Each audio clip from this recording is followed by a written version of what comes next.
All right, hey guys. Gonna walk you through this thing that I'm calling the WHAP index and kind of talk about how to organize information for the day of the exam when you're writing the DBQ. This is similar in process to the one suggested by Heimler on his channel, except he organizes the information thematically first, and I'm going to stick with unit organization first and then tie into the theme. So if you look at this and you think, hey, maybe going by theme first would make more sense to you, you can definitely check out his video, and I'll link it in the notes for this. But so here's the general idea. You're going to have 45 minutes to write your DBQ, and I know that they're allowing you to use notes, and so you're maybe going to be tempted to use those. But if you get too bogged down into chasing outside evidence or whatever, you may miss out on a whole lot of other points that are the crux of the DBQ essay. So going into it, you want to be as organized as possible. You might imagine this as like if world history is a big circle, the prompt is in the middle, and then all of the specific facts and evidence are the bigger slices or the bigger area on the outside, and you want to be able to get from the middle of the circle to that specific stuff on the outside as quickly as possible. And that's where having sort of an organizational kind of structure in place will help you. And so as you can see on my screen, I've got a bunch of tabs open right now, and I'm going to walk through what they all are. These would be PDFs that you can get out of our AP exam review folder on Schoology, and I would have those available, and maybe even print some of it, because some of it you can literally just print. It's one page, or maybe a front and back, and then you can quickly flip through, grab what you need, set fire to the rest of it, whatever you want to do. And this is, as you can see here, this is to help you with contextualization and evidence beyond the documents, and then maybe having a big, broad, general idea of what you're talking about in order to make a better argument on your essay. But like I said, you don't have much time, so you need to be able to do this really quickly. And so that then leads me to this thing that I'm calling the index. You will identify a time period and theme from the prompt, and then find the appropriate unit document. Okay, and so on the new processing flowchart, you can kind of see what this looks like up here. I'm asking you identify the time period, identify the theme, and who's talking, and then that should help you get into a unit topic. So let's just say that it's the political effects of European colonialism in the Americas. Okay, so I know it's going to be Unit 4. So I'm going to come over to my Unit 4 document over here. And since I know it's governance, I can skim the themes and figure out, okay, so here's governance, maritime empires, and here's some specific facts and events and people maybe that I can use. And then if I'm looking to contextualize, I can come down here and look and see what connections there are. And I see trading empires in East Africa and Southeast Asia as empires that were built on the economy as well. And I know that there's a connection ahead to imperialism in Unit 6. Okay, and so whatever I feel most comfortable with from this, I can pull in and use. This might be evidence beyond the documents, depending on what's in the documents. Might also be contextualization. This is almost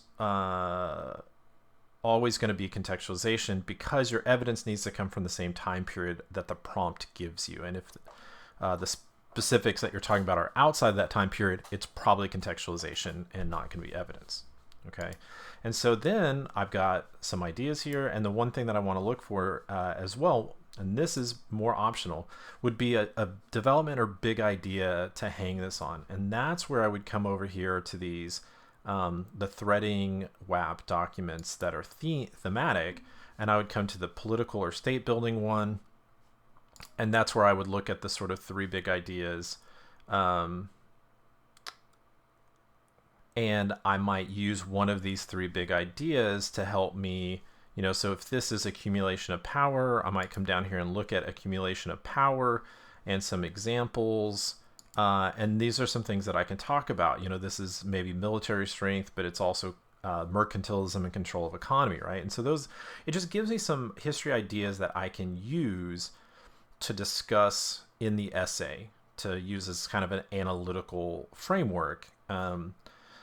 If you don't use this, it's not a big deal, but especially for those of you that are maybe going for the complexity point or really trying to go for a really outstanding essay, talking about these big historical ideas might help. Okay, so that gives me that to discuss, the connections from the other document, and then I can start looking for evidence from the documents. I can group, and I can start, actually writing my essay. Okay, so that's the idea of the index here. Now, what should you do in advance? The Heimler reviews that you're doing for me and turning in Schoology, those are to serve as the sort of bottom, or if we're going back to the circle idea, the outside of that circle. Okay, so once you get into a specific unit and you've seen, okay, maybe I want to connect it to Unit 6 imperialism. Well, I need some specific facts.